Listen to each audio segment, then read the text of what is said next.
Gloire à Dieu. Bonjour. Nous allons prier. Dieu Tout-Puissant, le guerrier infaillible, le victorieux dans les épreuves. Merci pour ce moment béni que nous allons passer avec toi. Et je sollicite ta gracieuse présence auprès de chacun des auditeurs.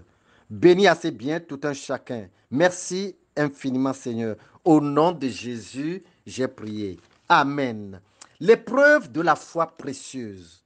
Et je vous annonce qu'il est très indispensable d'écouter régulièrement des paroles d'édification sur la foi qui nous est transmise une seule fois.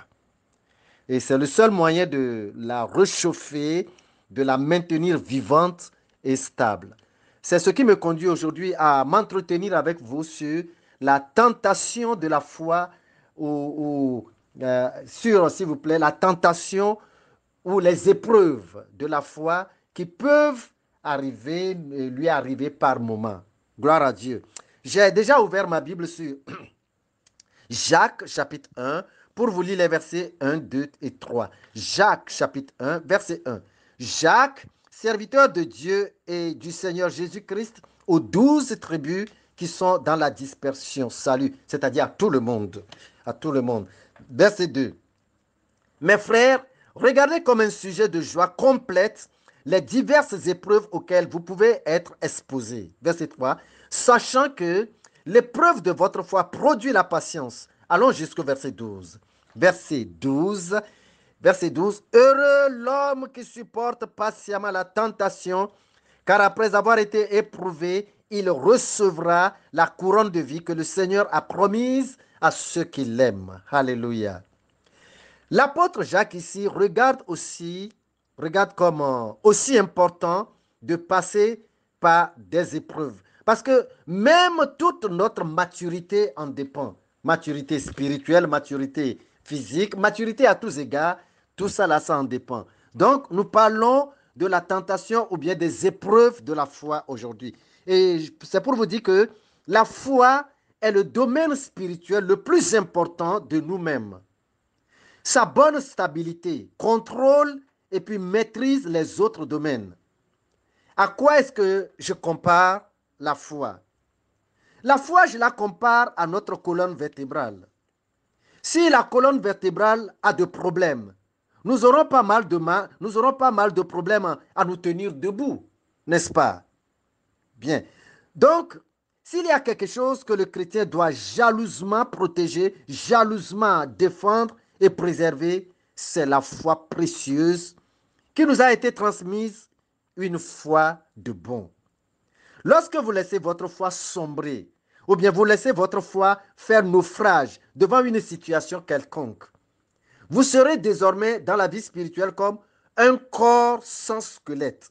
Imaginez, vous ne vaudrez rien devant Satan, devant les démons, sans la foi vivante. De même, vous ne serez pas non plus agréable à Dieu sans la foi. Voyez-vous déjà l'importance ou la nécessité de la foi? Elle est indispensable pour vous des deux côtés. Devant Satan pour triompher de lui, comme devant Dieu pour lui être agréable. Alléluia. C'est la seule et même foi qui joue, n'est-ce pas, bien comme ça des deux côtés. Vous comprenez? Cela veut dire que vous n'aurez pas deux foi, mais une seule foi et qui vous est transmise une seule fois. Si donc vous ne la protégez pas, si vous ne la défendez pas, si vous ne la soignez pas, et que vous la laissez tuer par les vents violents de la vie, tuer par les grandes eaux de la vie, alors là, votre foi n'y sera plus. Et pour qu'elle revienne à la vie, vous aurez besoin d'une grâce spéciale de Dieu, comme ce fut mon cas. Mais je vous en prie, n'espérez pas cette grâce. N'attendez pas chuter, n'attendez pas tuer votre foi pour espérer une grâce spéciale. C'est rare. Hébreux chapitre 4, je vous donne les versets 14 et 15. Hébreux chapitre 4, le verset 14. Verset 14. Ainsi, puisque nous avons un grand souverain sacrificateur qui a traversé les cieux, Jésus, le Fils de Dieu, demeurons fermes dans la foi que nous professons, c'est-à-dire dans la foi que nous confessons, dans la foi que nous déclarons. Verset 15. Car nous n'avons pas un souverain sacrificateur qui ne puisse compatir à nos faiblesses. Au contraire, il a été tenté comme nous en toutes choses sans commettre le péché. Gloire à Dieu. Chaque fois que vous vous trouvez en face d'une difficulté, en face d'un vent contraire, sachez que c'est votre foi qui est mise à l'épreuve. C'est donc encore le moment pour vous de défendre, de protéger et de préserver votre foi. Même si la situation doit vous amener à la mort, défendez, protégez et préservez la foi en Christ jusqu'à la mort. Et vous aurez la couronne de vie. Praise the Lord. Si l'apôtre Jacques dit, regardez comme un sujet de joie totale les diverses épreuves auxquelles vous pouvez être exposés, c'est parce qu'il connaît le bien fondé de l'épreuve de la foi, des tentations qui peuvent arriver. Vous voyez, il connaît le bien fondé. Donc, et la Bible dit en hébreu que le grand souverain sacrificateur Jésus a été tenté exactement comme nous. Et dans tout cela, il n'a point commis de péché. Et ceci jusqu'à sa mort. Jusqu'à, je dis, sa mort. Donc, la foi devient agréable, la foi devient louable après les épreuves ou les tentations. Et je vous dis aussi que le ciel et la terre vous reconnaîtront de chrétiens braves, de chrétiens héros après, n'est-ce pas, la victoire dans les épreuves. Si ce n'est pas le cas, vous ne valez rien. Et aucun nom d'honneur, aucune marque de distinction ne peut vous être attribuée si n'est-ce pas, vous laissez votre foi avaler par les épreuves. Alléluia.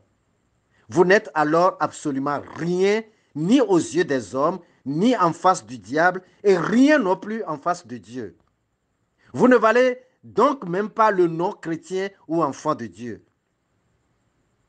Vous devez tenir ferme devant l'adversité, devant l'opposition, devant les attaques. C'est ce que Jésus même attend de chaque chrétien. Même Satan, en lançant ses défis, c'est qu'il voudrait savoir s'il peut trouver encore aujourd'hui des hommes de foi qui puissent tenir devant lui comme Abraham, comme David, le jeune David devant Goliath, comme Job, comme Daniel, comme Shadrach, Abednego, n'est-ce pas, et Mésac, et Étienne dans le Nouveau Testament, et ces femmes dans le livre d'Hébreux, qui n'ont pas aimé leur vie pour refuser Christ. Vous voyez. De même, Christ veut avoir encore aujourd'hui à ses côtés des hommes dont la foi est grandement éprouvée. Ils seront les dignitaires dans le royaume des cieux. Alléluia. Luc, chapitre 22, les versets 31 et 32. Luc, chapitre 22, verset 31. Le Seigneur dit, Simon, Simon, Satan vous a réclamé pour vous cribler comme le froment. Verset 32. Mais j'ai prié pour toi, afin que ta foi ne défaille point. Et toi, quand tu seras converti, affermis tes frères. Praise the Lord. Alléluia. Jésus n'a pas prié pour empêcher l'attaque de Satan qui va survenir aux apôtres, aux disciples. Non. Il a plutôt prié pour l'apôtre Pierre particulièrement, afin que sa foi reste debout quand Satan viendra pour les attaquer. Et le Seigneur lui dit, quand tu seras converti, affermis la foi de tes frères. Celui qui n'est pas converti ne peut pas tenir lors des épreuves, lors des tentations. Après la vraie conversion, le chrétien reçoit une grâce infléchissable par laquelle il sort chaque fois victorieux, chaque fois conquérant.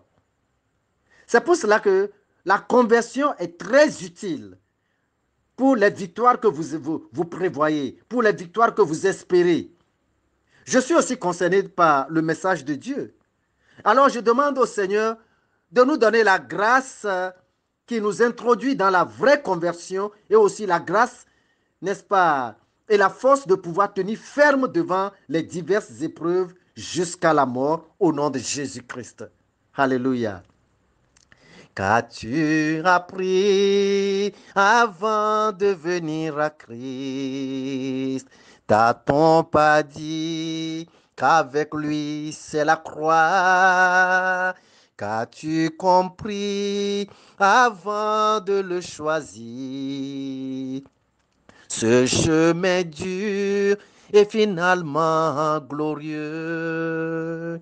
Ce jour, tu décidas devant l'Église. Les anges étaient tous témoins en ce jour. Qu'est-ce qui se passe encore? Jésus te dit courage.